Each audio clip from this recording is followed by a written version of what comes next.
আর বেঈমান নাফরমান গুনাহগার হয়ে যদি কবরে যাও রে যুবক ভাই, ও বৃদ্ধ বাবাজি, ও পর্দার আম্মা জানেরা, বেপর্দা বেহা বেলাজা হয়ে যদি চলো রে আম্মা জান, রে নবীর উম্মত, ওই অন্ধকার ঘর তোমার আমার জন্য কেউ আপন হবে না। ও পয়গম্বর, একটু চিন্তিত হবেন না। আপনি চিন্তা করতেছেন 50 ওয়াক্ত নামাজ থেকে বারবার কমাইতে কমাইতে 5 ওয়াক্ত নিয়ে আসলেন, মনে হয় আল্লাহ আপনার উপরে বেজার হয়ে গেছে। না না ও পয়গম্বর, আল্লাহ বুঝতে পেরেছেন আপনি আপনার নিজের জন্য আল্লাহর দরবারে বারবার চান নাই, নামাজ কমাইতে চান নাই গো নবী। আপনি আপনার উম্মতের মহব্বত ভালোবাসায় আল্লাহর দরবারে গেছেন। ও পয়গম্বর, আল্লাহ এটা বুঝতে পেরেছেন, আল্লাহ এটা বুঝতে পেরেছেন, আল্লাহ বেজার হয় নাই। এরে নবীর উম্মত, মায়ার নবীকে জিব্রাইল আমিন আরো কয়, পয়গম্বর আপনি চিন্তিত হইতেছেন 50 ওয়াক্ত নামাজের নেকি থেকে মনে হয় আপনার উম্মতেরা মাহরুম হয়ে গেল। না না, আপনার উম্মতদেরকে আল্লাহ পাক এত মহব্বত করেন, ভালোবাসেন।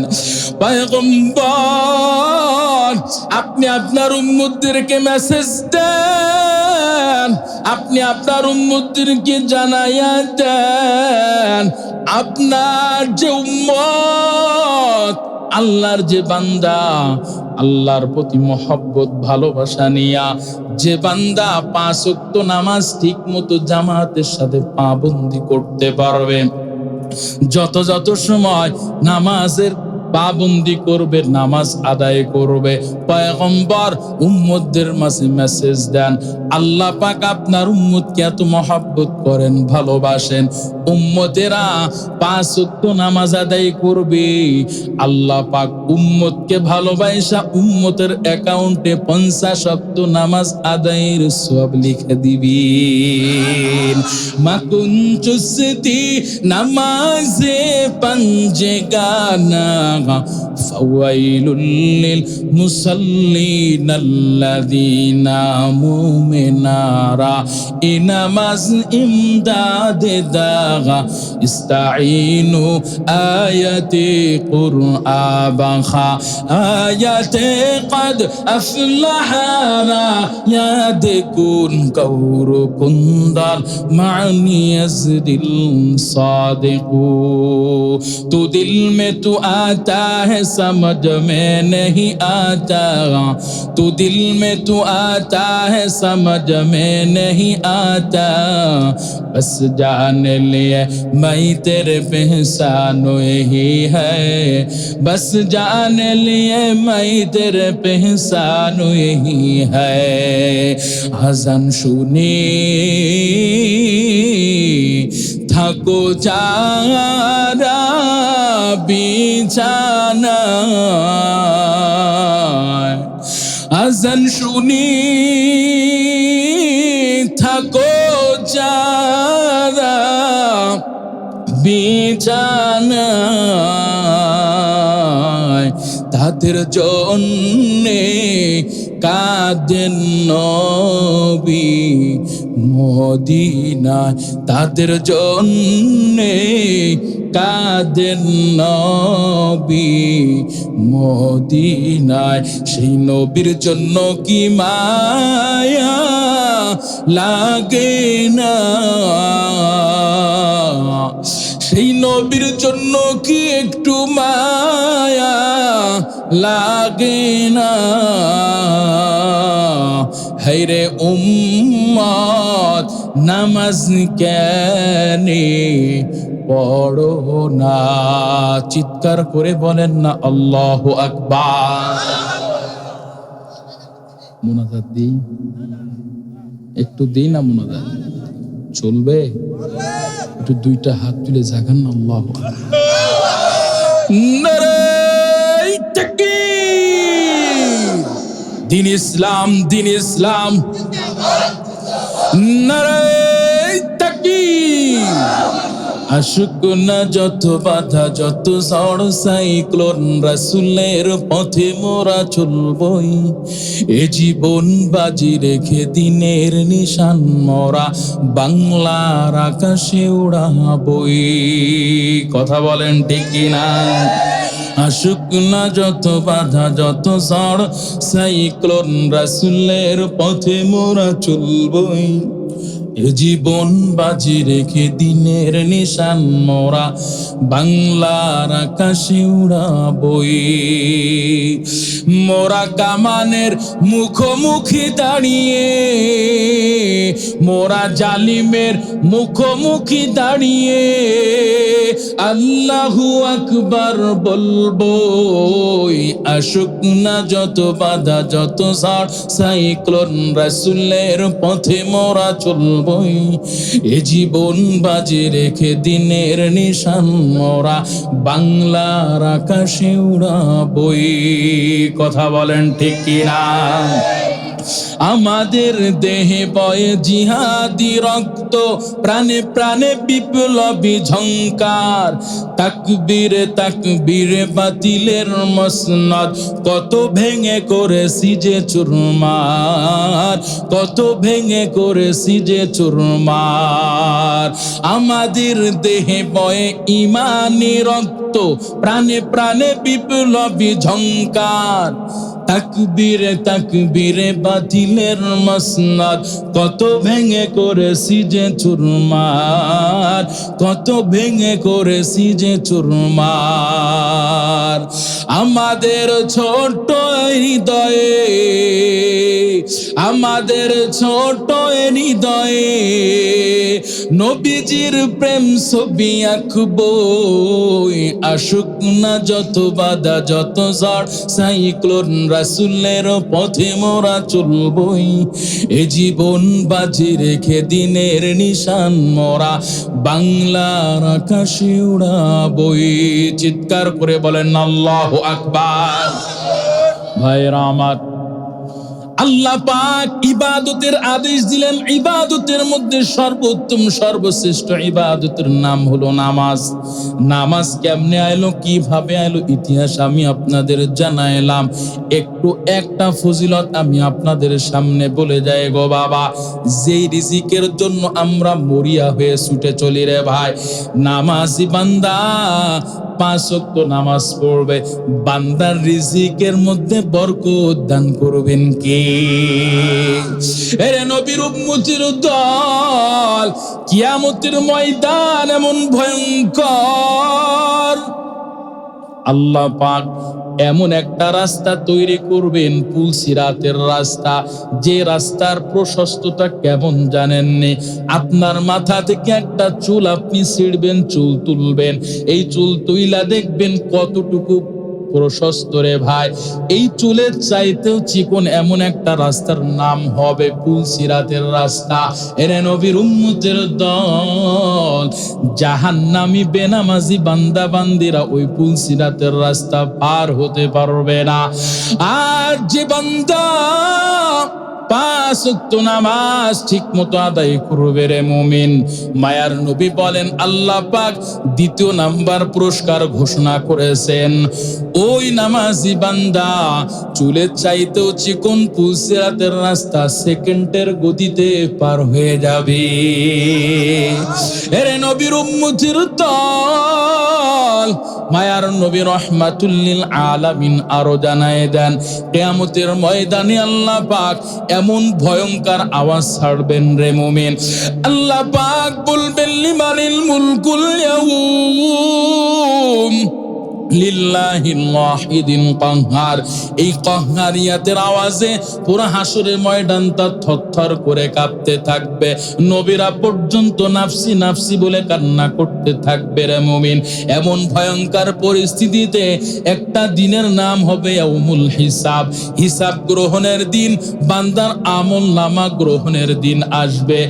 ওই বান্দার আমল নামায় যখন দেখবে নামাজের নেকি নাই, নামাজের সওয়াব নাই, নামাজের কোনো নেকি নাই অ্যাকাউন্টে। আল্লাহ পাক ওই বেনামাজি নাফরমান বান্দার আমলনামাটা ডান হাতে দিবে না, বরং বাম হাতে দিয়া দিবে। বাম হাতে দিয়া, হেরে নবীর উম্মত কত ভয়ঙ্কর পরিস্থিতি হবে রে মুমিন। আল্লাহ পাক ফেরেশতাদেরকে বলবে, ফেরেশতার দল, নাফরমানের আমলনামা ডান হাতে দিব না বাম হাতে দিব। বাম হাতে দিব এমনটা না, তাড়াতাড়ি ধাক্কা দিয়ে হাতটা মুসড়ায় পিছনে দিয়ে দাও। ওই হাতটা মুসড়ায় পিছনে দিবে রে মুমিন। আল্লাহ পাক এবার ফেরেশতাদেরকে বলবে, ফেরেশতা হাতটা মুসড়ায় পিছন দিকে দিলে হবে না, ওই হাতটা পিছন দিক থেকে পিঠের দিক থেকে ছিদ্র করে বুকের দিকে বের করে দাও। বের করার পর যখন হাতটা বের হবে, হাতে তার আমলনামা দিব। এমন ভয়ঙ্কর পরিস্থিতিতে আল্লাহ পাক নামাজি বান্দা বান্দিদেরকে আল্লাহ এত মহব্বত করেন, এত ভালোবাসেন রে মুমিন। মায়ার নবী রাহমাতুল লিল আলামিন বলেন, ৩ নাম্বার পুরস্কার, কিয়ামতের ময়দান ভয়ঙ্কর পরিস্থিতিতে আল্লাহ পাক নামাজি বান্দা বান্দির আমলনামা ডান হাতে দিয়া দিবেন। আল্লাহ পাক রব্বুল আলামিন ৪ নাম্বার পুরস্কার ঘোষণা করলেন। এরে নবীর উম্মতের দল, আল্লাহ পাক আমলনামার এমন পরিস্থিতি হবে রে মুমিন, যার অ্যাকাউন্টে নামাজের সওয়াব থাকবে, নামাজের নেকি থাকবে রে যুবক ভাই। আল্লাহ পাক ওই নামাজি বান্দা বান্দির কবরে আযাব আল্লাহ মাফ করে দিবেন। শুধু তাই নয়, ৫ম নাম্বার পুরস্কার মায়ার নবী ঘোষণা করে দেয়, কিয়ামতের ময়দানে কোনো বান্দা হিসাব না দিয়া আল্লাহর দরবারে ছাড় পাবে না। কথা বলেন ঠিক কি না? কিয়ামতের ময়দানে আল্লাহ পাক নামাজি বান্দা বান্দিদেরকে আল্লাহ পাক বিনা হিসেবে জান্নাত দিবেন। আল্লাহু আকবার। এরে নবীর উম্মত, যুবক ভাই ও বৃদ্ধ বাবাজি আম্মাদানেরা, আমি আপনাদের সন্তান হয়ে বলে যায়, ও যুবক ভাই, আমি তোমার একজন আপন ভাইয়ের মতো হয়ে বলে যায় রে ভাই। ওরে যুবক, তোমরা মনে মনে করতে পারো এখনো জীবনের আস্ত কাল পড়ে আছে, বিবাহ শাদী করতে পারলাম না, বা সবে মাত্র বিবাহ করলাম, সন্তান আদি হলো না। সন্তান আদি হবে, তাদের বিবাহ শাদী দিব, নাতি পোলা হবে, এরপর চুল দাড়িগুলো পাকা শুরু করবে। ওই সময় আল্লাহর গোলামি করব, আল্লাহর ইবাদত করব, ৫ ওয়াক্ত নামাজের ১ ওয়াক্ত ছাড় দিব না। যারা তোমরা এমন পরিকল্পনা নিয়ে চলো রে যুবক ভাই ও বৃদ্ধ বাবাজি, আমি আপনাদেরকে বলে যাই বাবা, যারা আপনারা আজ না কাল করতে করতে নিজের জীবনটা পার করে দিলেন রে বাবা ও আম্মা জানেন, আমি আপনাদেরকে বলে যাই রে ভাই, আমার একটা কথার জবাব দিবেন। যারা আপনারা ওই বৃদ্ধ কালের জন্য অপেক্ষা আছেন, যারা আজ না কাল করতে করতে সময় পার করতেছেন, আমি আপনাদের থেকে একটা জবাব নিতে চাই। আমার সামনে বসে আছেন, ১ ঘন্টা বলেন ২ ঘন্টা বলেন না কেন রে বাবা? ওরে যুবক ভাই, ১ মিনিট ২ মিনিট ৩ মিনিট বলো না কেন রে ভাই? ১ সেকেন্ড ২ সেকেন্ড ৩ সেকেন্ড বলো না কেন রে ভাই? আধা সেকেন্ড যে বাঁচতে পারবো, হায়াতের কোনো গ্যারান্টি আছে নাকি?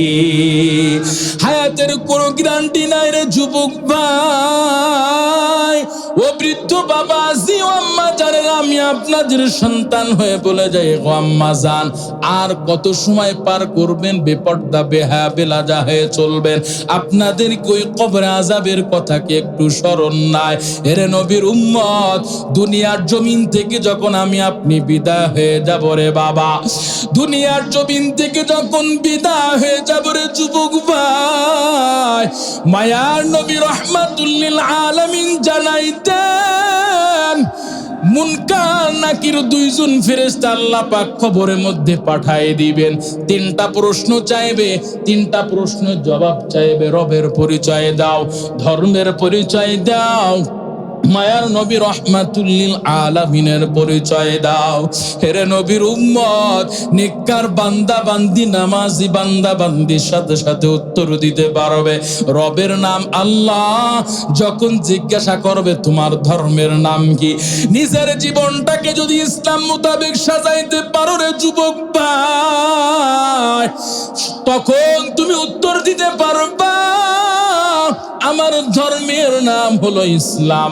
নিজের জীবনটাকে যদি মায়ার নবীর আদর্শ মতো যদি নিজের জীবনটাকে সাজাইতে পারো, ওরে যুবক, আজকে তুমি কোন নায়ক, কোন গায়ক, কোন ক্রিকেটার, কোন সেলিব্রিটির আদর্শ ফলো করে চলো রে যুবক, ওই গায়ক নায়ক, ওই সেলিব্রিটি কিন্তু তোমার আমার জন্য কিয়ামতের ময়দানে আপন হবে না। আরে যুবক ও বৃদ্ধ বাবাজি আম্মা জানেরা, 3 নাম্বার প্রশ্ন করবে মুনকার নাকির ফেরেশতারা, 3 নাম্বার প্রশ্ন করবে তোমার নবীর পরিচয় দাও। যদি তুমি নিজের জীবনটাকে নবীর আদর্শ মোতাবেক চালাইতে পারো রে যুবক ভাই, সাথে সাথে উত্তর দিতে পারবা আমার নবী আর কেউ না, মুহাম্মাদুর রাসূলুল্লাহ। বলেন না মুহাম্মাদুর রাসূলুল্লাহ। ওগো নবীর উম্মতেরা, হয়ে আজিদি সে হারা, কোরআন হাদিস ছেড়ে চলো, কোরআন হাদিস ছেড়ে চলো, যখন যাহা চাই মনে, নবী বিনে কে তরাবে পুলসিরা তুমি জানে, নবী বিনে কে তরাবে পুলসিরা তুমি জানে। এমন এতিম নবী আমার, পিতা মাতা নাই যে তাহার, এমন এতিম নবী আমার, পিতা মাতা নেই যে তাহার। এরপরেও কত মারা, এরপরেও কত মারা, মারলো তাকে দুশ্মনে, নবী বিনে কে তরাবে পুলসিরা তুমি জানে, নবী বিনে কে তরাবে পুলসিরা তুমি জানে। ওরে যুবক ভাই ও বৃদ্ধ বাবাজি ও আম্মা জানেরা, কিয়ামতের ময়দানে এমন ভয়ঙ্কর পরিস্থিতি হবে, কেউ কাউরে চিনবে না রে বাবা। ওই কবরস্থানে যাইয়া, ওই কবরস্থানে যাইয়া যখন আপনাকে আমাকে মাটি চাপা দিয়ে চলে আসবে, এখানেও আপনার আমার জন্য কেউ আপন হবে না রে বাবা। যে স্ত্রীর সাথে দিনকে দিন পার করলাম, সারা জীবন পান করলাম, এই স্ত্রী পর্যন্ত আপনার আমার কবরের সাথী হবে না। কথা বলেন ঠিক? এরে নবীর উম্মতের দল, আপনাকে আমাকে ওই অন্ধকার ঘরের মধ্যে একাই থাকা লাগবে রে বাবা। যখন 3টা প্রশ্নের জবাব চাওয়া হবে, নেককার বান্দা সাথে সাথে উত্তর দিতে পারবে। আর বেঈমান নাফরমান গুনাহগার হয়ে যদি কবরে যাও রে যুবক ভাই, ও বৃদ্ধ বাবাজি, ও পর্দার আম্মা জানেরা, বেপর্দা বেহা বেলাজা হয়ে যদি চলো রে আম্মা জান, হেরে নবীর উম্মত, ওই অন্ধকার ঘর তোমার আমার জন্য কেউ আপন হবে না। মুনকার নাকির ফেরেশতা যখন প্রশ্ন চাইবে, উত্তর যখন দিতে পারবো না রে ভাই, নাফরমান বেঈমান নাফরমান বেনামাজি বান্দা বলবে হালা আদ্রি, তার মানে আমি কিছুই জানি না, আমি কিছুই জানি না। আল্লাহ পাক ফেরেশতাদেরকে বলবে, ফেরেশতার দল, ওই নাফরমানকে আর ছাড় দিলে হবে না। আমি আল্লাহ 40, 50, 60, 80 বছর হায়াত দিয়েছিলাম, আমি আল্লাহর গোলামি করে নাই, 5 ওয়াক্ত নামাজ ঠিক মতো আদায় করে নাই, বেপর্দা বেহায়া বেলাজা হয়ে চলছে, সুদ খাইছে, ঘুষ খাইছে, আমি আল্লাহ তাআলার সাথে নাফরমানি করে চলছে। আল্লাহ বলবেন, ফেরেশতা, ওই নাফরমানের কবরের 2 পাশের মাটিকে চাপ দেওয়ার জন্য বলো। হাদিসের মধ্যে আসছে মায়ার নবী কয় নাফরমানের কবরের দুই পাশের মাটি যখন চাপ দিবে, এক পাদরে হাড্ডি অপর পাদরের মধ্যে ঢুকে যাবে, সহ্য করার ক্ষমতা কারো থাকবে না রে বাবা। একটা নয়, দুইটা নয়, 99টা সাপ দংশন করার জন্য চলে আসবে রে বাবা। আল্লাহ পাক এবার বলবেন ফেরেশতা, এতটুকু শাস্তি দিলে হবে না, জাহান্নামের আগুনের বিছানা নাফরমানের কবরের মধ্যে বিছায় দাও। জাহান্নামের আগুনের বিছানা বেনামাজির কবরে বিছাও।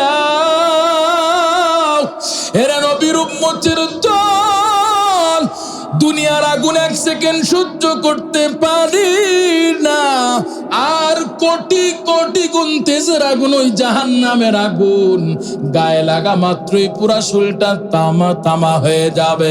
এরে নবীর উম্মত, আমি বলতেছি বলাও বড় সহজ, আপনারা শুনতেছেন শোনাও বড় সহজ। আল্লাহ না করুক এমন ভয়ঙ্কর পরিস্থিতি যদি আপনার আমার হয়ে যায়, ওই কবরের মধ্যে কেউ আপনাকে আমাকে সাহায্য করার কেউ থাকবে না রে বাবা। দুনিয়ায় কোনো বিপদে পড়লে মা সহযোগিতা করে, বাবা সহযোগিতা করে, পাড়ার প্রতিবেশীরা সহযোগিতা করে, কিন্তু এই কবরের মধ্যে একবার যদি বিপদে পড়ে যায় সহযোগিতা করার কেউ পাবো না রে বাবা। এই জন্য বলবো রে ও যুবক ভাই ও বৃদ্ধ বাবা, যে জীবনে যা করেছি না করেছি রে বাবা, আল্লাহর দরবারে ফিরে আসেন, আল্লাহর ইবাদত 5 ওয়াক্ত নামাজ পড়েন, 1 ওয়াক্ত কাজা দিবেন না। মা বাবা যাদের বেঁচে আছে যুবক, মা বাবার সেবা যত্ন করো, মা বাবার খিদমত করো, মা বাবার সেবা যত্ন করে খিদমত করে জান্নাত অর্জন করে নাও। আজকে তুমি মা বাবার সাথে ভালো আচরণ করতে পারো না, মা বাবার সাথে তুমি খারাপ আচরণ করে চলো। ওরে যুবক, তুমি কি জানো না, তুমি কি জানো না, ওই মা বাবাই তোমার জন্য জান্নাত, আবার তোমার জন্য জাহান্নাম। ওই মা বাবা যদি তোমার প্রতি খুশি হয় যুবক, আল্লাহ পাক তোমার জন্য জান্নাত রেডি রেখেছেন। আর মা বাবা যদি তোমার উপরে অখুশি হয়ে যায়, আল্লাহর নবী বলে তোমার জন্য আল্লাহর জাহান্নাম রেডি হয়ে আছে। যুবক ভাই, আজকে মা বাবাকে কখনোই কষ্ট দিবা না, মা বাবার কলিজায় কখনো আঘাত দিবা না। তোমরা কি জানো না ওই মা কত কষ্ট করে লালন পালন করেছে, নিজে না খাইয়া মা তোমারে খাওয়াইছে রে যুবক। ছোট্টবেলায় বাবা দুনিয়াতে বিদায় হয়ে গেছে, মা চিন্তা করে আমার এই মাসুম বাচ্চাকে আমি কেমনে লালন পালন করব। মা পরের বাড়িতে কাজ করে করে তোমার জন্য খাবার আয়োজন করে, মা নিজে খায় না, আগে তোমারে খাওয়ায়। তোমার কি ওই কথা মনে পড়ে না? আজকে তুমি টাকার মালিক হয়ে গেছো, আজকে তুমি বাড়ির মালিক হয়ে গেছো, ওই মাকে তুমি কেন চিনলা না রে যুবক ভাই? ওই বাবার কলিজায় কেন আঘাত দাও, যেই বাবা তোমারে কত কষ্ট করে লালন পালন করলো, মাথার ঘাম পায়ে ফেলাইয়া পরিশ্রম কইরা কইরা তোমাকে কত বড় করে তুললো, ওই বাবাকে তুমি কেমনে কলিজায় আঘাত দাও? আজ থেকে মা বাবার কলিজায় কখনো কোনো অবস্থাতে আঘাত দিবা না। পারবেন তো ইনশাআল্লাহ?